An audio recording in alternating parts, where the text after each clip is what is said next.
Students, now in this session I will explain question number 5 of exercise 6.3, squares and square root.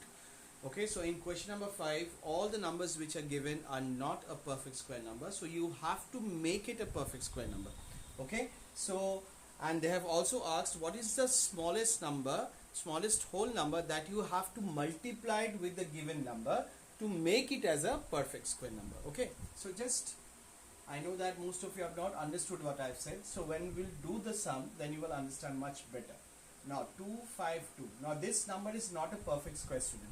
So, okay, so there is one particular whole number is there. With that particular whole number, we have to multiply this 252. Okay, then this number will convert to a proper square number. Fine. So how to find out that whole number? So what we have to do, we have to prime factorize this number first. Okay, that is 2 1s are 2, 2 2s are 4, 2 6s are 12. 2 6s are 12, 2 3s are 6. Now this is divisible by 3, 3 21s are, 3 7s are, and 7 1s are. Fine. So this is the prime factorization. Now we have to write all the prime factors out. That is 252 is equals to 2 into 2 into 3 into 3 into 7. Fine. So what you observe is that some of the digits are carrying the pairs and one digit is not carrying the pair. So this 2 is carrying the pair, this 3 is also carrying the pair, but this 7 is not carrying any pair, isn't it? So the prime factorization, in the prime factorization 7 has no pair. Fine. So this is the number which is not carrying any pair. Thus this number, that is 7, would be the smallest whole number by which the given number is multiplied to get a perfect square.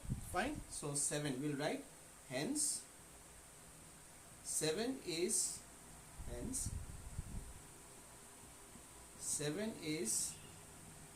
the smallest whole number. You can say smallest whole number that by which the given number, or you can write by which 252, okay, the given number is 252, is multiplied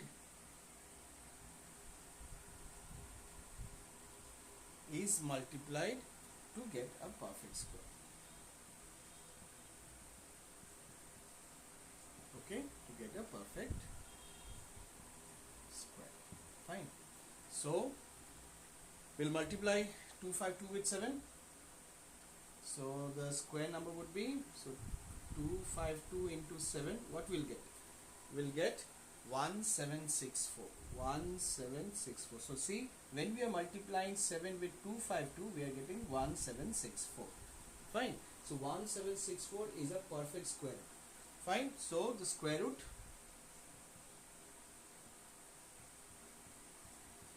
of 1764 would be what? This pair and this pair will be there, and there's one more 7 will be included now. Okay, that is 2 into 2 into 3 into 3, 7 into 7.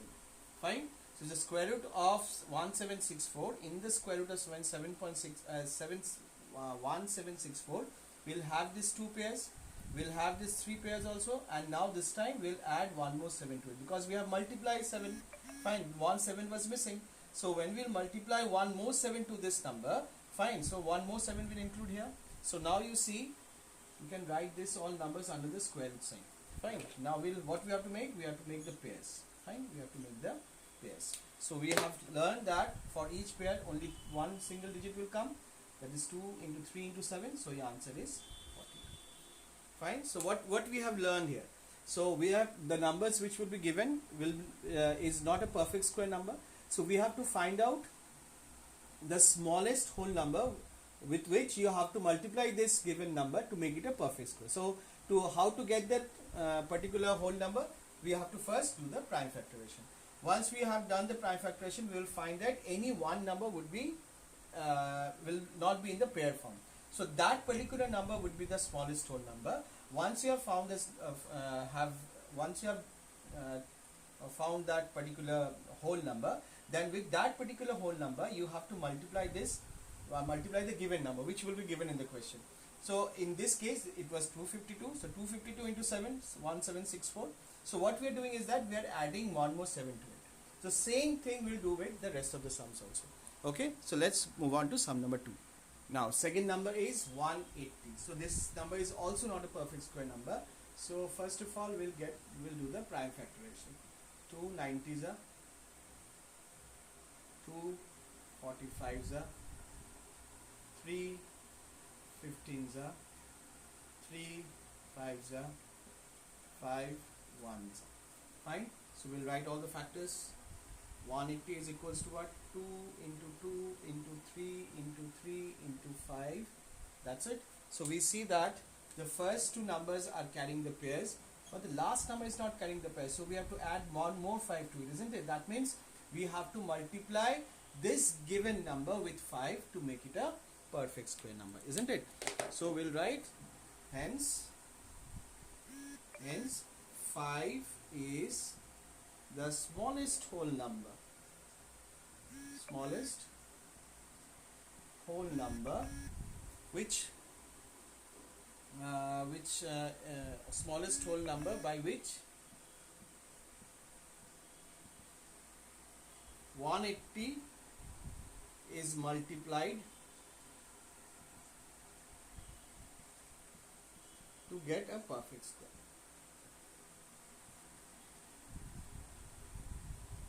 Now, once we have written this sentence, we'll multiply 180 with 5. So it will become 900. So the square root of 900 will be what? Square root of 900. That means we have added one more 5 here. So we'll include all those prime factors. That is 2 into 2, 3 into 3. Now one more 5 we'll add it, because we have already added one more 5 because one 5 was missing here. So we have multiplied the extra 5 with this part so that we can get the perfect square, and the perfect square we got is what? 900. So 900 square root will be what? 2 into 2, 3 into 3 and 5 into 5. Now you see all the numbers are in the pair form, isn't it? These are all in the pair form. So we know that for each pair we have to write only one digit, that is 2 to 3 into 5. So that will be what? 30.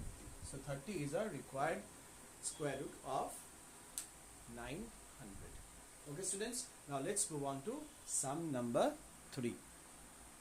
Sum number 3, we have 1008. So this number is also not a perfect square number. So again we have to find out the smallest whole number. For that we have to do the prime factorization. So it will be 2 5s are 10, 504.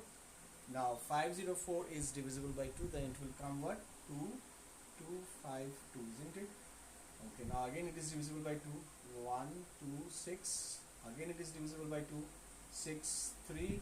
Now it is divisible by 3, 21, 3 7 and 7 1. Okay, so now we'll write all the prime factors. That is 1008 is equals to 2 into 2 into 2 into 2, 3 into 3 into 7.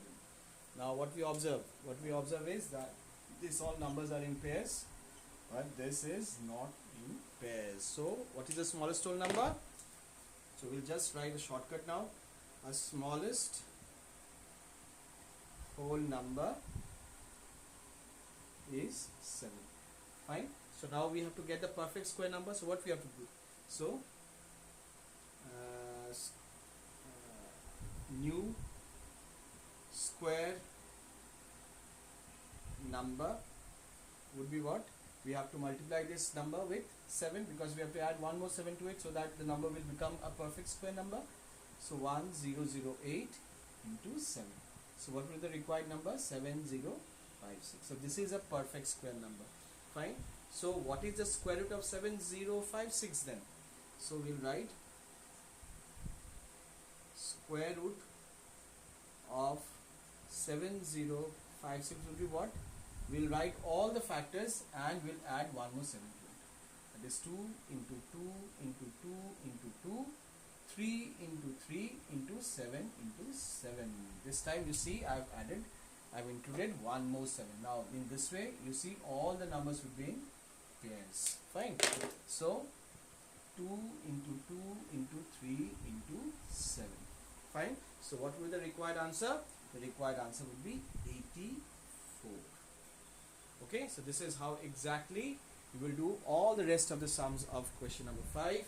Okay students, so that's it for now. Thank you so much. Take care all of you, and God bless you all.